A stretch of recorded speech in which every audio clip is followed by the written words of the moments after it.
All right, today we're going to be talking about Gerald Bull. He was a Canadian scientist who was wrapped up with the Iraqi government eventually and assassinated in 1990.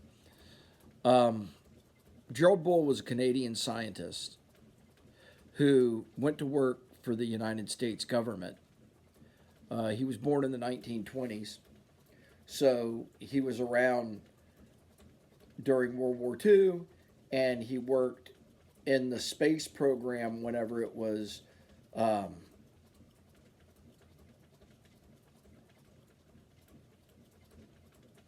being explored by the United States Air Force before NASA.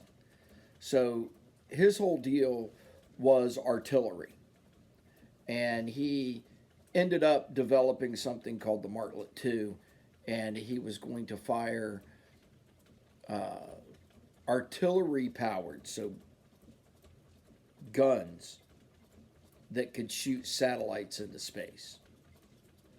Eventually, he developed the idea of a space gun, and George Bush the first, the father, the brain, who was um, the leader of the CIA before he was president of the United States,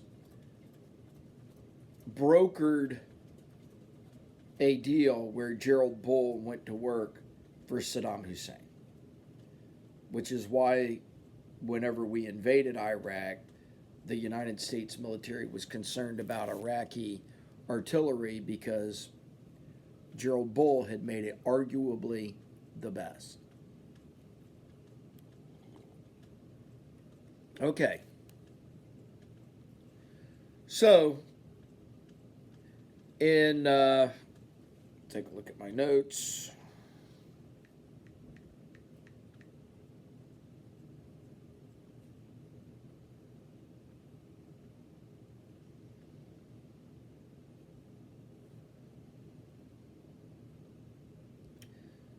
All right, so the Space Shuttle Columbia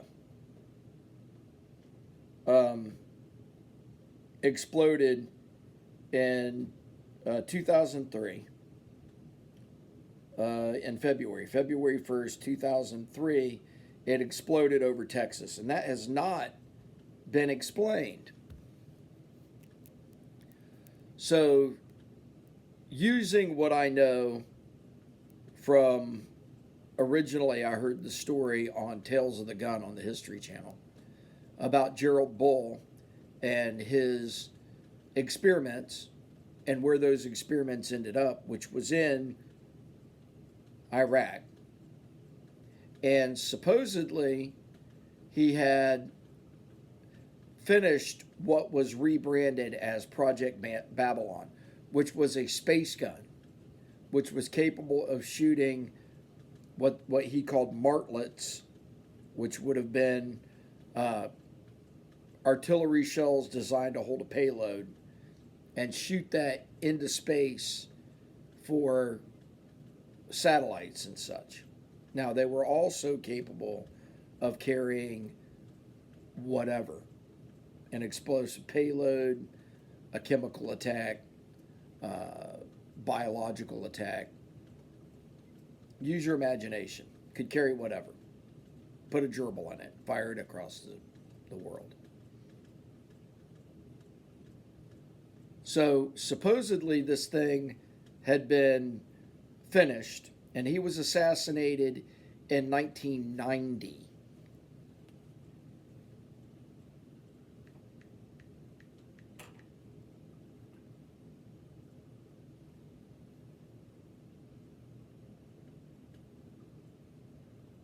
So Gerald Bull, March of 1928 to March 22nd, 1990, he was killed. And nobody knows who assassinated him. Could have been the Israelis, could have been the Iraqis, it could have been the United States. Uh, let's just say that a man that was capable of conceiving and then developing a giant artillery piece that was capable of shooting across the world would have been a prime target for anyone, or would have been a target for recruitment for throw the dice, whoever it comes up on. All right, Russia, China, the United States, Israel, the Iraqis, whoever. So, they may have approached him. He may have said no. They may have killed him. They may have killed him so that he didn't develop anything further.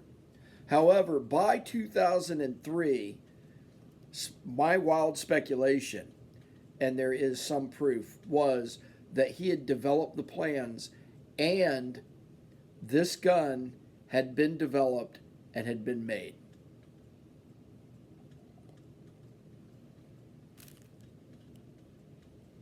So George Jr., the idiot, the second George Bush to be president of the United States, he was president at the time, and something in the upper atmosphere, the space shuttle ran into something, or something ran into it, and it got scattered all over Louisiana and Texas on reentry. So, if you look at the old news clips, and I can remember it, they were talking about, well, it hit a bird in the upper atmosphere. What bird? Thunderbird? Space bird? Birds don't fly that high. So, did it just happen to hit a wandering meteorite? Could be. Possible. Wandering meteorite, falling star, bam. All right? That could happen. Anyway, anything that they say hasn't made sense. Now, it wasn't long after that we invaded Iraq, and we were going after weapons of mass destruction. So, folks, let's use some wild speculation. Gerald Bull developed a supercharged artillery device, a space gun, called Project Babylon. You can look it up. It's right there. Google it. It was developed. It was capable of shooting martlets, like a hollow dart, into space or across the planet. Now, what would we need? And I'm no computer genius.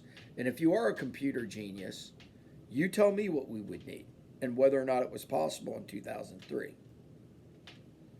But you would need a computer, possibly something to triangulate to make sure, because the space shuttle, from what I understand, always came in on the same trajectory. So if you knew where it was going to be at a certain time in its descent, all you had to do was put something in its pathway. And if you had a giant gun and computer technology, I'm pretty sure you could make that happen.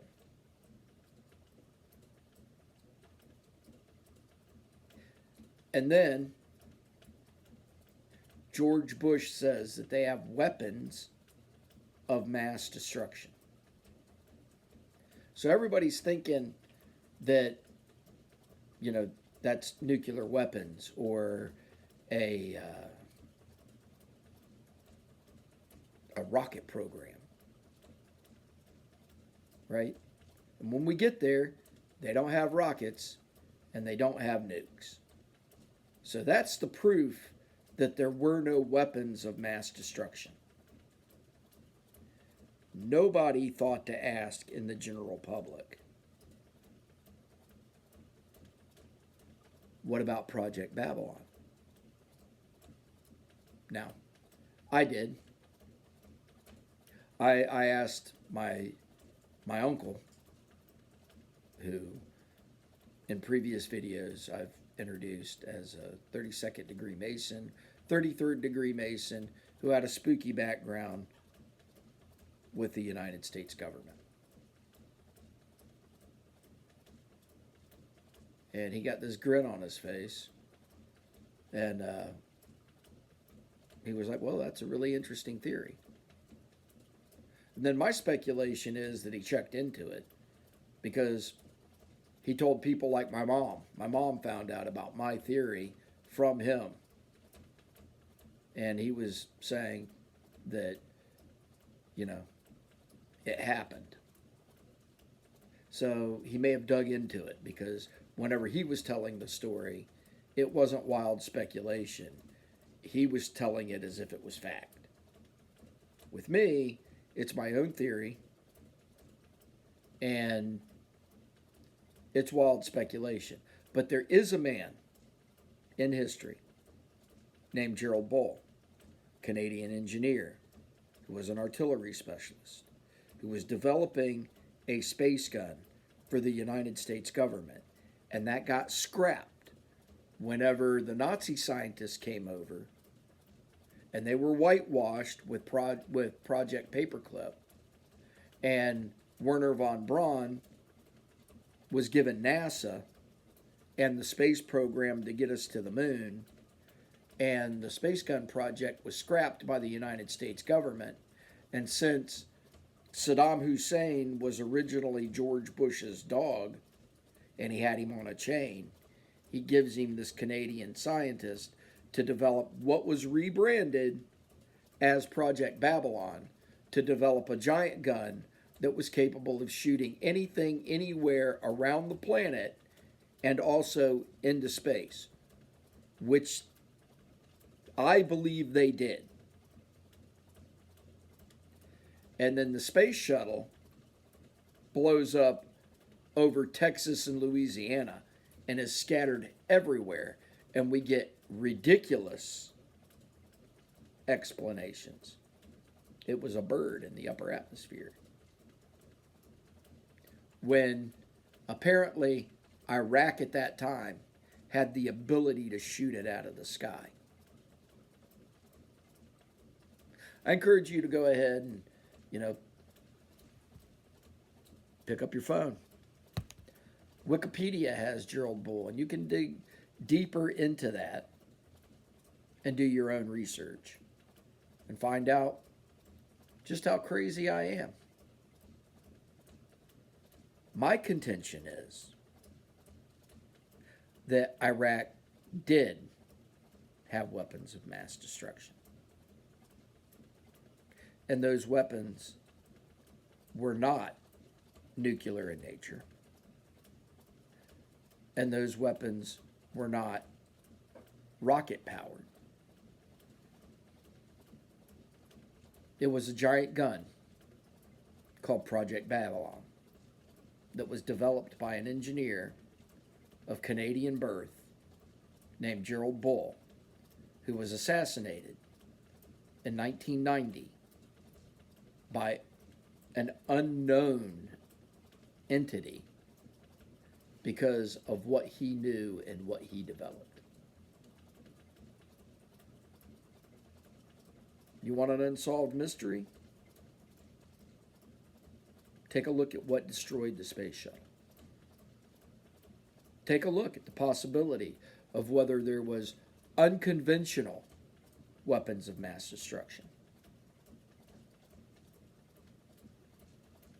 Because if they could destroy the space shuttle over Texas and Louisiana, if they did that,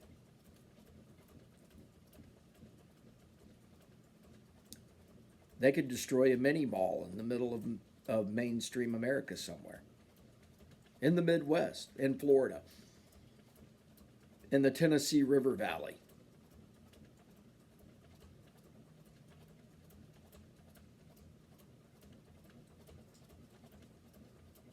your hometown. It might not be a weapon of mass destruction, but it would be a weapon of mass terror. Anyway, I appreciate both of you who follow this and, you know, think my videos are interesting. Hit the like and subscribe button if you would. I'd appreciate that. You know, I've got like 60 followers, and, you know, share it to somebody who doesn't believe that the possibility of weapons of mass destruction in Iraq are a thing. Send it to Alex Jones. He doesn't believe that there were weapons of mass destruction. Nobody's dug into this. My uncle used to tell me whenever I would say, hey, I need to tell somebody.